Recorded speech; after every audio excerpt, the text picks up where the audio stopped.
Podejenie v brehu, to je ryba. To je ryba, chlapci. To je ryba. Podej, povoluje. Musím ísť podľa tých verbín trošku späť. Je tá ryba. Ide k brehu. No ale že mi takto dolu... Potom ona musela siahnuť dolu a vyšla zasa hore, lebo vyťahnutého bolo hádam 100 metrov silonu. Aha, je tam bolo. Aha, pozri, to ide pri verbách. Tu je, no. No. Čo to máš na kukuricu? A kukuricu som tam mal ako šťáka.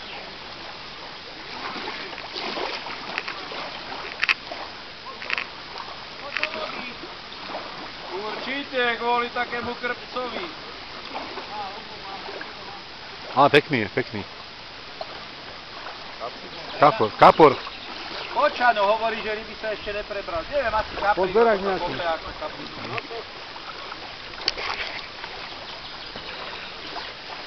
Kapor. No pekný.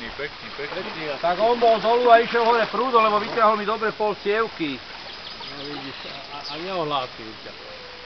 Čože keď som mal tiché, ja mám tiché policajty, nepočujem. Podberák! Ale chvostovú plutu mal ako hovedo. Jožo, zober tam môj foťák zo stola Olympus. Podberák!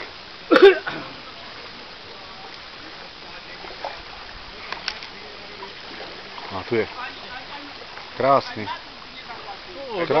Krásny. A nebude taký. No, tak sa už unavil chudák dobre.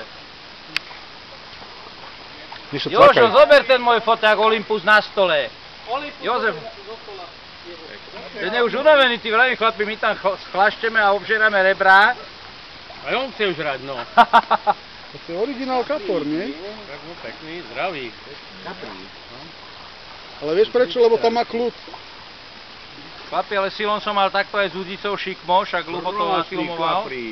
A podberák máme kde, páni? Zdravý podberák. A je to vytiahnuté. Ja ho mám jednu vytiahnutý podberák. To je nádhera. Ten má zo 60. To je nádhera. To je ten náš Dunajský. Mišo. Choď ďalej troška. Má 5 kg aj medzi bratmi. No, tak to je pekné. Čo ja sa s tým No, kamarát, tak to už aj platí.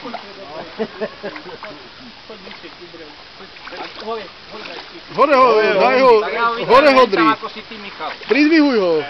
Hore daj špic, hore. Hore, dvíhaj ho nad vodu. Už dnes odkýtané. Už to nemôže. Len nie na silu. Toto bude drahý tento kapor. Bacha na túto vrbu. Toto bude drahý kapor. Čo si zobral? Kuku? Ty, ale chlapci, dve vanilkové zavárané kukuríce. Nádhera. No, tak odmeriame. Ale tučný, do dolnej gambie zagambaný. Lebo Dech ho, lebo sa ti vypiesaný ešte a ten hlasík je taký.